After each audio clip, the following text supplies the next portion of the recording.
औज़ुबिल्लाहिमिनश्शैतानिर्रजीम बिस्मिल्लाहिर्रहमानिर्रहीम। नाज़रीन, आज मैं डायरेक्ट आसिम मुनीर से मुखातब हूँ और उम्मीद करता हूँ आप में वो मेरी बातों का माइंड भी नहीं करेंगे और दिल की गहराइयों से इस चीज़ को सोचेंगे कि हमारे मुल्क में ये सिविलियन और आर्मी में तनाव क्यों पाया जाता है। ये बड़े अच्छे, ये दोनों एक पेज पे थे, ठीक है।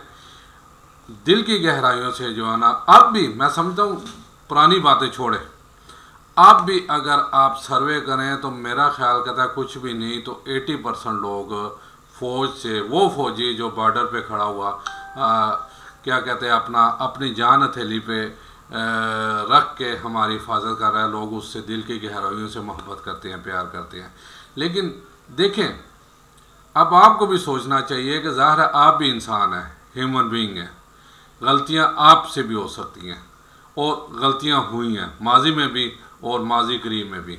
लेकिन मसला है कि जब तक आप ओपन हार्ट और ओपन माइंड के साथ आप लोग आके इसे तस्लीम नहीं करेंगे और सबसे पहले तो हकीकतन सियासत से दूर नहीं होंगे, जो कि नहीं हुए अभी तक। आप बेशक लाख दफ़ा कहें, काबे में जाके कहें कि जी हम सियासत से दूर हैं, लेकिन भैया आप सियासत से दूर नहीं हैं, आप पूरी तरह सियासत में इन्वॉल्व हैं। इसलिए अब ये पहले तो एक छोटी सी मेरे पास एक वीडियो आई है, ये ज़रा सुन लें। ये कहने वाला क्या कह रहा है, Jamia Masjid Skardu, the hated with which the people is saying murder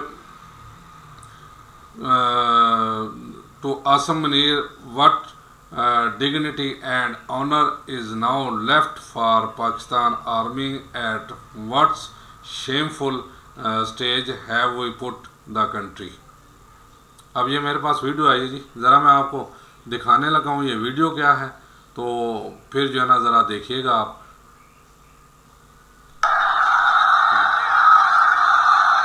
Asim Munir साहब, ये मस्जिद में जितने लोग निकले हैं पहले कभी ऐसे नहीं निकले, जितना एहतजाज हो रहा है और बकौल इस बंदे के ये आपके खिलाफ एहतजाज हो रहा है।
जनाब, ये जामिया मस्जिद सकरदू है और आप खुद सोच लें कि जैसे बाकी मुल्क से भी अवाम बाहर ने, ख़ास कर कश्मीर में और कराची में, चाहे अभी सिर्फ बिलों के लिए है ये चीज़, अगर ये सारे के सारे पाकिस्तानी बाहर निकल आएँ तो यकीन माने, देखें मैं एक मुहिब वतन पाकिस्तानी हूँ और एक मुहिब वतन पाकिस्तान की सोच रखता हूँ, मुझे आप लोगों से प्यार है, लेकिन मैं बरमला ये कहने से भी नहीं डरता कि फिर आप लोग अगर जैसे पीछे सुना है बाजवा साहब ने, कमर जमेद बाजवा साहब ने किया, आपने दौड़ के कैंट में जो है ना टैंक बाहर ले आए, तो भैया फिर टैंक भी ले आइएगा, फिर इस अवाम का आप कुछ नहीं कर सकेंगे। अभी टाइम है आप लोगों के पास, अभी आप इसे कर सकते हैं, कंट्रोल कर सकते हैं।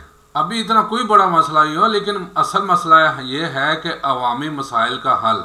अभी आप ये देखें कि वापडा के चेयरमैन भी आपके ये एक जो है ना फौजी अफसर है। ये भी मेरे पास एक यानी तहरीर आई है जी, सोच रहा था कौम को पता नहीं होगा तो मैं बता दूं कि वापडा के chairman lieutenant general Sajjad Gani है जी, सज्जाद गनी। आपका ही है ना, आपका ही बंदा है, कोई इंडिया से या अमेरिका से या इसराइल से तो नहीं आया। और जो इस टाइम जुल्म हो रहा है वो भी आपको पता होगा। लेकिन मसला यही है कि यानी आप लोग मुफ्त हो रहे हैं, मुफ्त की बिजली ले रहे हैं, मुफ्त की सहूलतें ले रहे हैं, तो इसलिए आप लोगों को आवाम से कोई गर्ज नहीं है। आवाम जाए बाहर में। यकीन माने मेरा आज दिल कर रहा था, मेरा एक दोस्त है सामने, वो मीडिया में काम करता रहा है अपना ओबी वैन में, तो वो कहता है जनाब आप कपड़े बदल बदल के आए। मेरे देख लो मोस्टली गरीब आदमी हूँ भाई, एक ही कपड़ों में ज़्यादातर मेरी वीडियोस बनी हुई हैं। तो कल मैं कपड़े तो नहीं बदले, बाल उतरवा दिए, और मेरा दिल कर रहा था जी कि मैं कपड़े भी उतार के बैठूं, क्योंकि हमारे एक वज़ीर-ए-आज़म ने कहा था कि पाकिस्तान के लिए मुझे अपने कपड़े भी बेचने पड़े तो बेच जाऊंगा। वो अब लंदन बैठा हुआ है, लंदन बैठा, हमारे कपड़े तो उसने बेच दिए, बल्कि उतार दिए हैं, खुद लंदन मौजें कर रहा है। अब मसला ये है कि अब इससे आगे थोड़ा सा मैं आप क्या कहते हैं अपना एक और चीज़ बताऊं। एक और तहरीर है कि पाक फौज ने इंतहाई महारत से पेशकदमी करते हुए चेयरमैन नादरा की चौकी भी फतह कर ली, दुश्मन सिविलियंस खाक चाटने पर मजबूर। क्योंकि अब जो इंतहाई कामयाबी के साथ और चेंज किया, कानून चेंज करके कि अब हाजिर सर्विस भी सिविलियन महकमों में कब्जा कर सकते हैं। अब भैया ये देखें, माना कि हम चोर हैं, डाकू हैं, लुटेरे हैं, दगाबाज हैं, हरामी हैं, लेकिन इतने भी नहीं हैं कि अब आवाम पढ़ी लिखी जो है ना डिग्रियों वाली वो बाहर फिरे और आप लोग 2-2 सीटों पे कब्जा कर लें। उधर से भी यानी कि मुफ्त खोरे हों, इधर से भी मुफ्त खोरे, जाने दे यार। अब जो है ना आवाम को इतने तो होश के नाखन आ गए हैं, वो एक बंदे को ही क्रेडिट जाता है सिर्फ, कि बात ये है कि आप ये चीज़ें ना करें, आप अपने आप को संभालें। और यकीन माने ये हमारा पाकिस्तान आस्ता आस्ता जो है ना जैसे इंतशार की तरफ जा रहा है, श्रीलंका से बुरा हाल होगा इधर। मैं बिल्कुल फैक्ट्स एंड फिगर्स के साथ आप लोगों को बता रहा हूँ। अब देखें होता क्या है, यहाँ पर हो क्या रहा है, ज़रा आगे सुनिएगा। मुझे ये यौम आज़ादी के मौके पे ये तहरीर आई थी जो मैंने रोक ली थी। लिखा है जी, पाकिस्तान की धरती से 7500 मील दूर बैठे जनरल शुजा पाशा और जनरल आसम सलीम बाजवा, उन्होंने कहा था कि तरफ से यौम आज़ादी मुबारक, लेकिन मैंने वो ख़त्म कर दिया। दूसरे नंबर पे पाकिस्तान की धरती से 2500 मील दूर बैठे जनरल राहील शरीफ, वही यौम आज़ादी मुबारक। तीसरा, पाकिस्तान की धरती से 24 मील दूर बैठे जनरल ज़हीरुल इस्लाम की तरफ से यौम आज़ादी मुबारक। चले मैं कह ही दूँ क्योंकि ये तहरीर उसकी है। पाकिस्तान की धरती से 24 मील दूर वफात पाने वाले, ये भी यानी दुबई में थे, जनरल परवेज़ मुशर्रफ की रूह की जानब से यौम आज़ादी मुबारक, क्योंकि ये भी दुबई में ही उन्होंने वक्त गुजारा जी। पाकिस्तान की धरती से 7000 मील दूर बैठे मियाँ नवाज शरीफ लंदन, यानी अब तो खैर मियाँ शहबाज शरीफ सारी फैमिली तकरीबन उधर चली गई, क्योंकि इनका काम है जो है ना हुकूमत से उतरे तो बाहर, वरना हुकूमत में आ जाए तो इधर। मियाँ नवाज शरीफ बैठे यौम आज़ादी मुबारक। अब शहबाज शरीफ साहब भी उनके हमरा चलेंगे हैं, कमर जवेद बाजवा साहब भी बाहर हैं, जरदारी भी बाहर हैं। यानी जर्नैलों, जजों, सियासतदानों, ब्यूरोक्रेटों या कोई और किसी भी पसली हो, पाकिस्तान के से उसी वक्त तक इन्हें मोहब्बत होती है जब तक हाजिर सर्विस हो, ऑन ड्यूटी हो। जब ये जैसे ही सीट से उतरते हैं कहते हैं मासलाम, आपको आपका पाकिस्तान मुबारक, मैं जा रहा हूँ यहाँ से, बाहर जाके सेटल हो जाते हैं। ये साथ इंडिया पता उसकी तरक्की की क्या वजह। एक ये भी है कि वो अपने इन बड़े जर्नैल को बाहर नहीं सेटल होने देते, क्योंकि उनके सीनों में राज होता है। और फिर बेनज़ीर का मैंने एक प्रोग्राम किया था, एक जो है ना जर्नल ने, जब बेनज़ीर से पूछा गया नहीं जी हम कोई एटम बम नहीं बना रहे, तो उसने पूरा एटम बम का नक्शा उसके सामने कहता है ये पड़ा हुआ है। और फिर उसामा बिन लादेन का भी जो है ना राज देने वाला एक, मैंने पीछे भी उसका जिक्र किया था, वो एक खैर से आपका फौजी था जो बाहर बैठा हुआ है, बाद अमेरिका के मेरा ख्याल सेंट डिगास में बैठा हुआ है। अब ये एक और तहरीर जी देखिए, मैं थोड़ी तहरीरें, ये अवाम का गुस्सा है जो निकल रहा है, तो ये अगर सारा बाहर आ गया तो फिर क्या होगा भैया, ये सोचने वाली बात है। आप बेगैरती का अंदाज़ा लगाएं कि IMF की $1 अरब की किस्त के लिए अवाम पर बिजली बम, पेट्रोल बम, टैक्स बम गिरा दिए, जिसकी वजह से वो खुदकुशियाँ कर रहे हैं। लेकिन UNDP की रिपोर्ट के मुताबिक अशराफिया ने 17 अरब डॉलर की मराद में से 1 अरब डॉलर काम करना भी गवारा नहीं किया। अगर अब भी आप इनके लिए जिंदाबाद के नारे लगाते हैं तो फिर यूं ही मरना बेहतर है, यानी खुदकुशियां करते रहें। बात तो सही है कि ये अपनी मुराद उधर ही रख रहे हैं, अपनी मुराद में बल्कि इजाफा कर रहे हैं। वो सेनेट के चेयरमैन का पता ही है, ठीक है। और आप लोगों ने भी अपना डिफेंस उसका बढ़ा दिया। कौन सी जंग हो रही है भैया, कौन सा यहाँ इंडिया बॉर्डर पे फर्क कर। और यकीन माने, मैं सिर्फ आपका नहीं, उधर भी इंतहा पसंद तंजीमें, अगर ये बीच में सिर्फ चंद मफाद परस्त बंदे हैं, चंद मफाद परस्त, और उन्हें साइड पे कर दें तो यकीन माने हम भी यूरोप की तरह जो है ना बॉर्डर फ्री वीज़ा कर सकते हैं। वो देख लें अपना पेरिस और बेल्जियम का कौन सा, यानी 2 सिर्फ बीच में एक सड़क है, उस तरफ वो दूसरा मुल्क शुरू हो जाता है। वो उस वीडियो एक बंदे ने बनाई भी है, वो भी मैं जो है ना आपको दिखा दूंगा इंशाल्लाह करीब।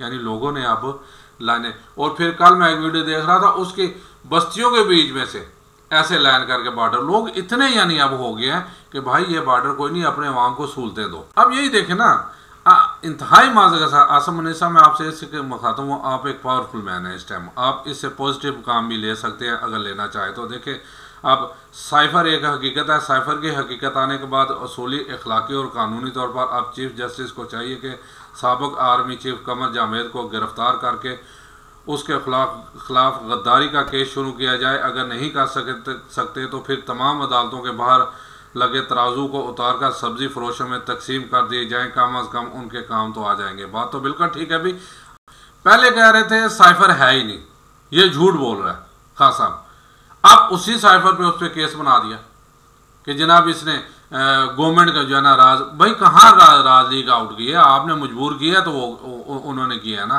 आपने मजबूर, आप तो कहते थे कोई नहीं है, कोई नहीं है, कोई नहीं है। अब वो क्या करता, ज़ाहिर वो अवाम के सामने, अब उसने चीफ जस्टिस को कापी भेज दी, सदर को कापी भेज दी। बाजवा साहब तो पहले मौजूद थे, बाजवा साहब ISA के चीफ, और दूसरे दिन से पहले वो मीटिंग हो चुकी थी, बल्कि एक मीटिंग में उन्होंने इकरार भी किया था। अगर अब वो ये कहेंगे फिर एक ही हाल था कि वो अवाम की अदालत में आ जाते। अब अवाम की अदालत में आ गए थे जी, उन्होंने राज लीक आउट गई। भाई आप लोगों ने इतने बड़े बड़े एडमी राज बाहर जाके भेज दिए अमेरिका के हवाले, तो ये तो फिर कोई राज नहीं है भैया, उसने अमेरिका के सामने नहीं बेचे, उसने अवाम को असल हकीकत बताई। अब यकीन माने मेरे पास बात वही है कि अब जो लोग खुदकुशियाँ कर रहे हैं, अब ये तहरीर में पढ़ रहा हूँ, अगर इस तरफ आगे तो फिर क्या होगा। खुदकुशियाँ ना करें, गिरबान पकड़े, हमारा बच्चा गरीब, आपका बच्चा अरबपति कैसे बन गया, तलख हकीकत। बात तो यही है, जिस दिन इन लोगों ने ये सोच लिया कि भाई हम हराम मौत क्यों नहीं मारे, साला उन लोगों को क्यों ना मारे कि जो जिसकी वजह से हम इस टाइम जिंदा लाशें बने हुए हैं, जिनकी वजह से हम इस मुसीबत में हुए हैं, तो फिर क्या होगा, श्रीलंका से बुरे हाल होंगे। इसलिए मैं एक अवेयरनेस के तौर पे, एक ये तल्ख बातें हैं मैं समझता हूँ, लेकिन आसम मुनीर साहब ये देखें, मैं एक गरीब पाकिस्तानी हूँ, ये पाकिस्तान मेरा है, मैं तो कह रहा हूँ आपसे भी ज़्यादा ये मेरा है, क्योंकि आप लोग भी यहाँ से निकल जाएंगे भाई, मैं कहीं नहीं जा सकता। वरना यकीन माने बात वही है, एक तहरीर वो भी थी, अगर आज ये बॉर्डर फ्री कर दिए जाएँ, लोगों को निकले, यकीन माने यहाँ से वो इंडिया जाके आबाद हो जाएंगे, यहाँ से जाके ईरान आबाद हो जाएंगे, यहाँ से जाके क्या कहते हैं अपना अफगानिस्तान आबाद हो जाएंगे, लेकिन पाकिस्तान में कोई नहीं रहेगा, पाकिस्तान में बिल्कुल कोई नहीं रहेगा। फिर क्या करेंगे, किस पे हुक्म चलाएंगे आप लोग। असल में चीज़ बात ये, फिर आप लोगों ने जो कुकड़ बैठाया निगरान वज़ीर आज़म, ठीक है, वो कह रहा है जी जो जाता है जाए, मुझे कोई परवाह नहीं। अरे भैया परवाह होनी चाहिए। मलेशिया की हिस्ट्री पढ़ें आप लोग, मलेशिया ने सबसे पहले जो किया था, महातीर मोहम्मद ने किया था, उसने यही किया था कि बाहर जितनी करीम थी उसने एक वक्त मुकर्ररा एक टाइम दिया जी जनाब इस वक्त तक यहाँ आ जाए, वरना सबके मैं पासपोर्ट, सबके शनाख्ती कार्ड, सबकी नेशनलिटी कैंसिल कर दूंगा, भाई आप लोग जाएं बाहर में। सब वापस आए थे, आज मलेशिया दें कहाँ पे कहाँ पहुँचा हुआ है, और आप कह रहे हैं मुझे परवाह नहीं है। और 60% करीम हमारी, और उसमें बेसी उस दिन मैंने बताया था कि तकरीबन 70% जो है ना हमारा टेक्निकल स्टाफ, जिसमें डॉक्टर हैं, इंजीनियर हैं, जिसमें कंप्यूटर ऑपरेटर हैं, जिसमें अकाउंटेंट हैं, MBA MCOM सारे, और 30% लेबर बाहर जा रही है इस टाइम। 70% हमारी करीम बाहर जा रही है, वो जो पाकिस्तान को बना सकती है अगर उससे काम लिया जाए। लेकिन आप पाकिस्तान जाए बाहर में, आप भी यहाँ से उतरेंगे बाहर चले जाएंगे, यही है। वो बात वही है कि असल में मुद्दा मैं वाइंड अप करूं, एक तो आसिम मुनीर साहब आपसे रिक्वेस्ट है कि इन ठीक है, अच्छी बात है, सारे सिविलियन अदारों में फौजी लगा दें, लेकिन इंसान के बच्चे लगाएं जो अवाम के बारे में सोचे, जो अवाम की क्या कहते हैं सहूलतों के बारे में सोचें। यकीन माने अब सर के बालों तक अवाम इस महंगाई में डूब गई है, और यकीन माने कि जब आपको इतना तो अंदाज़ा होगा, जब बंदा डूब रहा होता है तो वो हाथ पाँव मारता है अपने बचाने के लिए। अगर इस अवाम ने हाथ पाँव मारने शुरू कर दिए, फिर उन सब के हाथ पाँव टूट जाएंगे जो इस महंगाई इस पाकिस्तान को इस लह तक पहुँचाने के ज़िम्मेदार हैं। उसमें चाहे कोई भी अदारा हो, चाहे सियासतदान हो, चाहे क्या कहते हैं अपना जज हो, चाहे कोई भी हो। फिर एक दफ़ा एक ये लहर उठ गई, श्रीलंका वाला जैसा हाल हो गया, तो फिर वो नहीं देखेंगे मेरे सामने कौन है, फिर वो रगड़ते जाएंगे। मैं पाकिस्तानी अवाम की बात करता हूँ। तो इससे पहले अभी भी कुछ नहीं बिगड़ा, अभी भी कुछ नहीं बिगड़ा। संभाल लें, आप संभाल सकते हैं। चीफ जस्टिस को साथ मिलाएं, बैठें, इसे निगरान वज़ीर आज़म को चले साथ में। और ये देखें सबसे बड़ी निगरान वज़ीर, एक पहले निगरान वज़ीर आज़म था, उससे इसे निगरान वज़ीर आज़म बना दिया। और इसका काम सिर्फ ये है 3 माह बाद, 3 माह के अंदर अंदर इलेक्शन का माहौल सीधा करना, इलेक्शन कराना, और पिछली को मैंने कानून में चेंजिंग करके, जैसे अब नादरा का चेयरमैन जनाब हाजिर सर्विस बरके लग जाएगा, आजकल में लग जाएगा, जनरल या लेफ्टिनेंट जनरल लग सकता है, तो लग जाएगा भाई, ठीक है, हम क्या कर सकते हैं। इसे भी अख्तियार देते, तुम जो चाहो करो भाई, ये लो, ये अवाम तो फुद्दू है, ये बोलने वाली नहीं है, इस पे जो चाहे जितने मर्जी जुल्म इस पे कर लो, ये उफ तक नहीं करेगी, बस घर बैठे एक दूसरे को गालियां करती रहेगी। लेकिन अगर ये अवाम उठ गई ना भैया, तो यकीन माने दुनिया का सबसे बड़ा इनकलाब पाकिस्तान में आएगा। क्योंकि जितना गम गुस्सा अब अवाम में पाला जा रहा है, जितना गम गुस्सा क्योंकि मैं अवाम के बीच में रह रहा हूँ, देखा जा रहा है, आस्ता आस्ता ये लावा बुलना शुरू हो गया, और ये लावा बाहर आ गया तो फिर ना कोई इदारा बचेगा, ना कोई सियासतदान बचेगा, ना हमारे सीधी सी बात मैं कर रहा हूँ, ना हमारी अदालतें बचेंगी, ना कोई और बचेगा। फिर श्रीलंका से भी 400 गुना ज़्यादा यहाँ जो है ना चीज़ें आपको देखने को मिलेंगी। अभी वक्त है, संभाला दे रहे हैं, सब आगे आए, हाथों में हाथ दें, इस मुल्क को बचाएं। ये मुल्क है तो हम हैं।